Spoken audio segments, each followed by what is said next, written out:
Thank you so much, Elder, for that opening prayer on this very special day. Now, we have gathered here to honor the legacy of one of Alberta's most prominent citizens, Stu Hart. From the beginning, Stu was an athlete.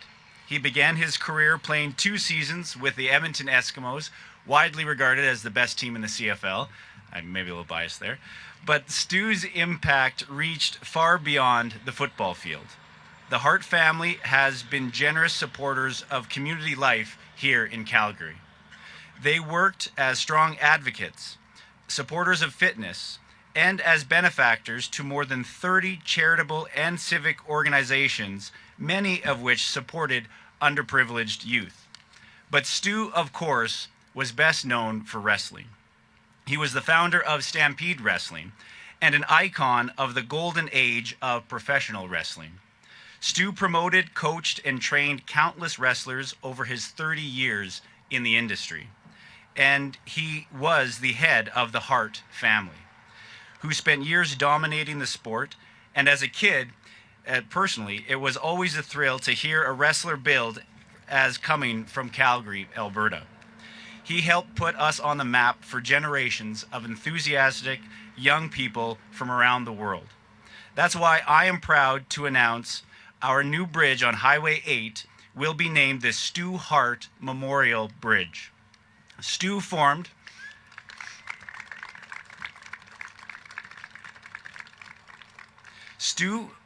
Stampede Wrestling in 1948, and by the mid-1960s, it was the TV program to watch on a Saturday. Over its 30-year run, Stampede Wrestling was viewed in more than 50 countries around the world, and it was also one of Canada's longest-running TV shows. This bridge is just a short distance from the Hart House, a legendary training grounds where generations of wrestlers learned the ropes. It's only fitting that we celebrate this permanent reminder of Stu and his family and their contributions to Alberta.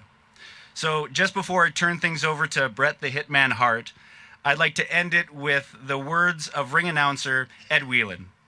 In the meantime, and in between time, that's it, another edition of Stampede Wrestling.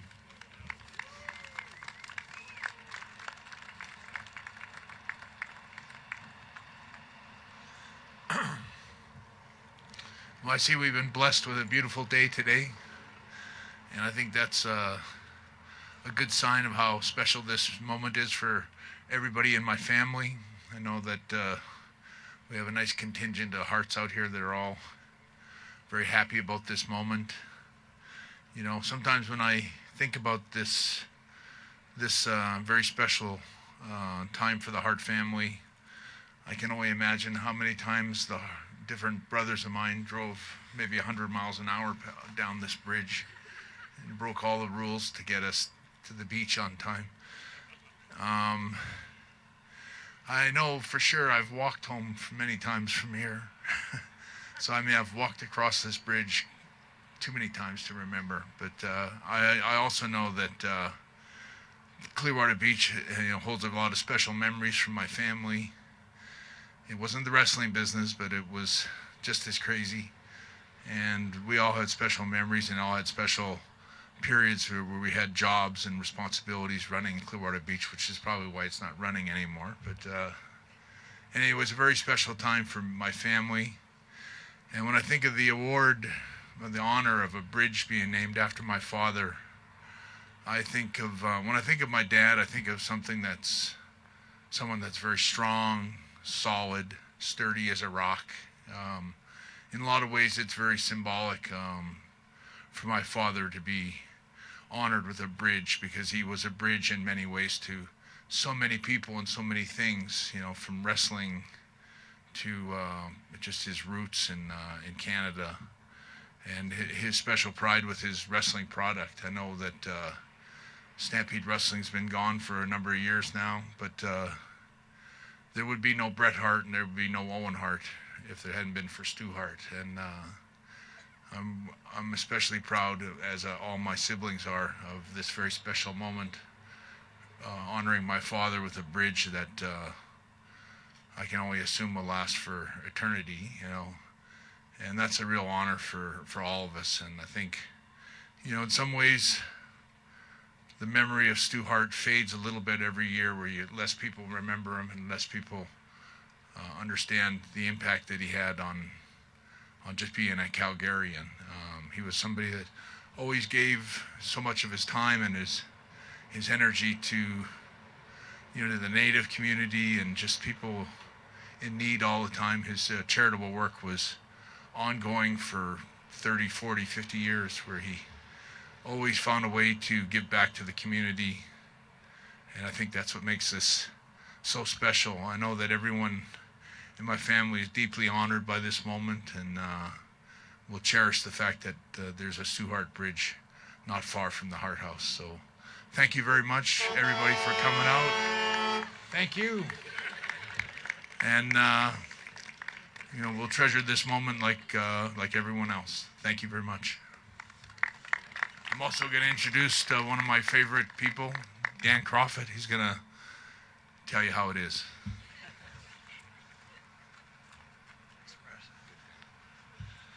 It's a bit of a privilege, of course, being one of his favorite people.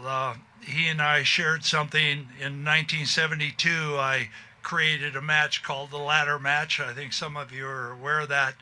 And I was so proud to see Bret take that idea to the WWF. So I've sat back over the years and enjoyed watching on television whenever the Ladder Match was out, knowing that Bret had taken that there for me. 1985, I retired from professional wrestling. I was 40 years old at the time, and I didn't know or expect what was about to happen. But over the last 40 years, people quite often would say to me, what kind of a guy was Stu Hart?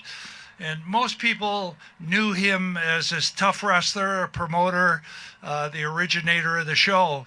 But there were two Stu Harts to me personally. I'd like to share both of them with you. The one, as I said, you already know, but I'll go back in time. In 1969, it was the month of August. I was living in Vancouver. I was told there was a bit of a training camp going on in Calgary, and this professional wrestler had seen me on the beach in Vancouver in English Bay, and he said, you might have an opportunity to be a pro wrestler. And I didn't think much of that as a possibility, but he said he knew Stu Hart. He phoned him on my behalf, and Stu said, send him out. I was not aware of the word the dungeon yet. So I get in my car and I head out to Calgary. I'm excited. I get to this enormous house on the hill, and I'm led down these stairs, these wooden stairs, into a little room that's about 20 by 20 with a mat on the floor. There's about 12 other guys there, and Stu talks about the fact that over the next 6-7 weeks, there'll be a training process to see who can kind of make the team, if you will.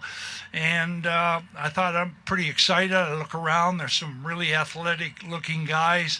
I'm not that particularly imposing in my appearance, so I thought I don't really have a chance, but what a great opportunity.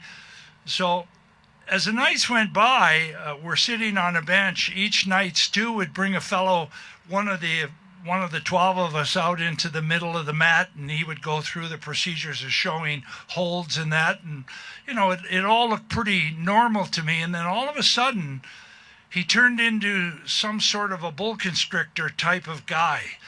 He had guys tied into knots, and they were looking at parts of their body that they had never seen before.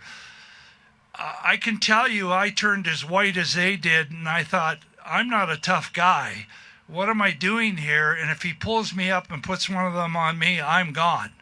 Well, night after night would go by, and he would bring a different guy up onto the mat, and he would take him through the process. And I sat there in horror and watched guys turn white, and their eyeballs got large, and I seen guys screaming for their lives, and I thought, there's no way. I went home and I said to my wife, there's no way I can do this. I'll go back one more time and we'll see what happens. Ironically, at the end of the 6-7 weeks, there were 2 of us left. And to this very day, I can't explain to you why I was not one of the people that, got subjected to all the pain and torture. But I certainly grew respect for this man. I didn't realize that there was a human being that could do what he could do. And then all of a sudden he said to me and this other person, he said, we have a show in about a week and we're going to do a television show and you're going to be on the show. So I got pretty excited about that. And of course, as time went by, I found myself talking more and more to him, but I was always very cautious about what I said or what I did. I didn't want to offend him because I had a vivid memory of what I saw happen to all those other guys. So he would invite me up to the house. And now I want to talk about the other Stu Hart. So when I got to the house, of course, I made sure I was nowhere near the steps that went down into that room, and I never did venture down there again. But when I got to his house, the first thing he would do is he took me into this kitchen. He had this enormous stainless steel kitchen where he loved to cook.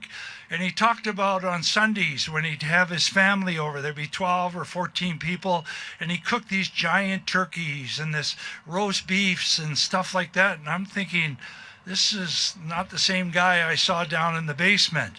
Then we go sit in the living room. I'd sit on a Chesterfield and he'd sit across from me on a Chesterfield, and I shared with him ideas about how I'm improving the business, maybe suggesting ideas, and we had these great conversations.